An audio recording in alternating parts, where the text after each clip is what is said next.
Welcome to the Coast to Coast podcast, brought to you by Play Picks and the Lines. Coming to you from the West Coast, Josh Lander, joined by my guy Nate, always on the East Coast with me, jumping into game 5 rather, for Philly and Atlanta. We are all knotted up there. Big story coming out of game 4 was Joel Embiid's second half. Looked a little bit injured. We'll get into everything for Philly and Atlanta here in just a sec. Make sure you are liked and subscribed to the page. Jump in the comments. Let us know who you guys are betting on this playoffs. A lot of crazy stuff happening right now. A lot of injuries taking place. And if you do still need a FanDuel or DraftKings account, head to fdpicks.com or dkpicks.com. Find all those local listings and playoff promos in your area. Nate, let's jump into that game 5. Yeah, the Sixers are -6.5 at home. I mean, they've been a fantastic home team, so getting a lot of respect despite that Embiid injury.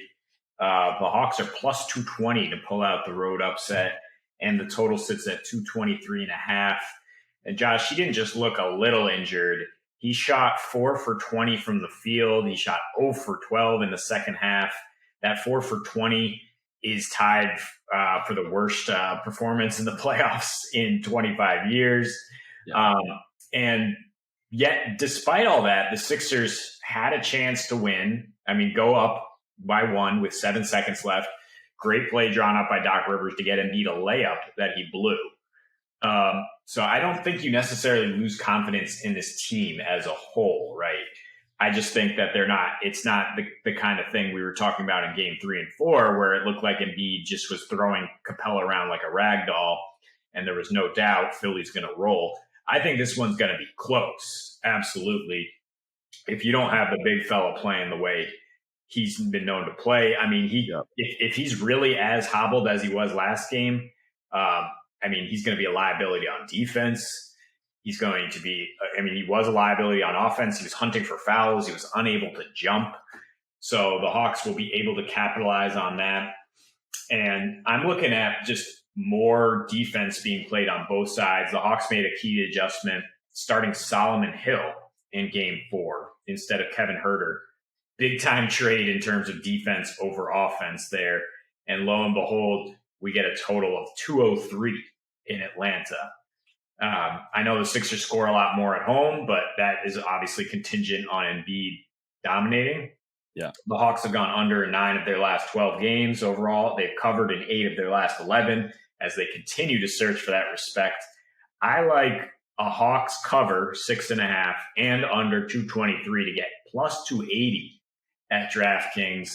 I think there's a decent chance we get that scenario happening. I would also consider the 76ers money line with that under, because what I expect is another game that goes down to the final possessions, and it's just a question of who's going to execute on those possessions. Yeah, eerily similar sort of trend right now between this series and that of the Brooklyn-Milwaukee series in terms of specifically that, game 4, the way that Brooklyn came out and they were dominating early, and then, Milwaukee makes a run, Kyrie gets hurt. Right. The second half is completely different. The Nets go down. They didn't have the time to make in-game adjustments. We kind of talked about how KD wasn't really in it mentally. Then you look at the Philly series game 4, same concept. They come out, they're dominating the first half. Whatever happened to Embiid in the first half was enough to make him a lot more injured, as you mentioned, 0 for 12 in the second half. He did insert his will on defense, and he did have 21 rebounds in this game, and was still in the paint. It doesn't matter if he's on 1 ankle or 2. He is much stronger than Clint Capella and can throw him around like a rag doll. So on defense, I still love what he's bringing. I love attacking the under in this game once again. I might even tease it down a little bit and take a little bit more juice on that, since it's at about 223 right now. Really happy with that one.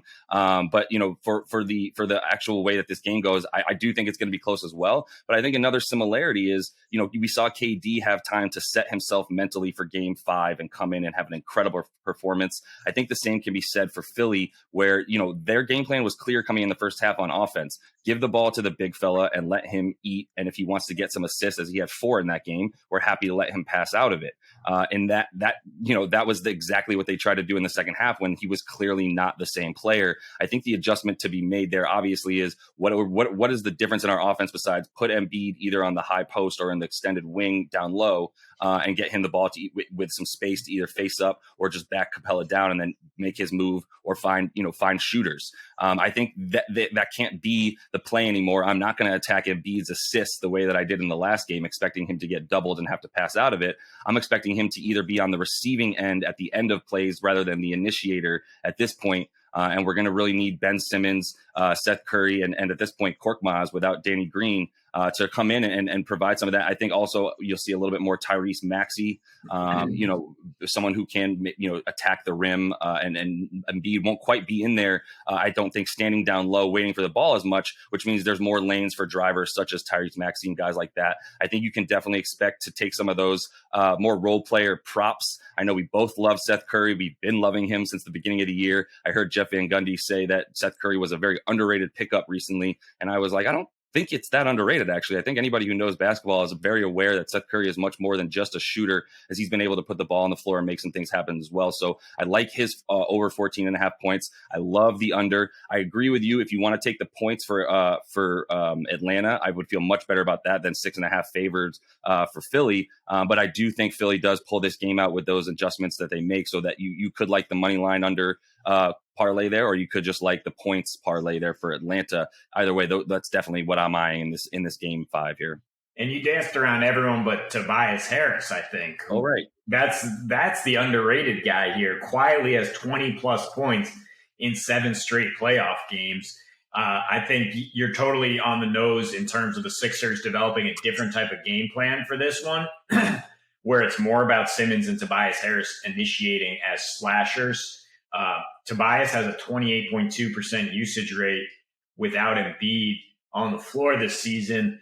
I think he's an easy bet to go over 21.5 points, which he's been right around. I mean, you're getting minus 130 on DraftKings, but so I would potentially look at an alternate line. FanDuel offers those where you can get him up to maybe 22 or 23 points. I think he's definitely looking at a nice 25-point game here, which is a key matchup for the Sixers because Atlanta doesn't have DeAndre Hunter, right? That is the guy they would be using on Harris. Now it's Solomon Hill, most notably known for diving into LeBron's ankle and disrupting the NBA season. I think Tobias can have his way with him. And another one of #your guys, Bogdanovic, still only 18.5 points for his scoring prop. He had 22 last time out. He will continue to get a ton of looks as Trae shot 8 for 26 in the last game. He's passing out of those double teams, and Bogdanovic has to be the guy that makes the Sixers pay for those doubles. Yeah, I think that actually is going to be consistent in this game again, specifically Trae. What do you have? 18 assists last game, despite his awful shooting. So he's still making an impact on the game. And that means that guys like Bogey, Gallinari are going to need to be spotted up and ready to shoot. And I think Bogey is going to continue to cause those problems. That you can't put everybody, they do. Philadelphia has an incredible defense, not just in terms of individual defenders, but they move incredibly well. That's how come they are at least the second, if not the best defense in the league this year.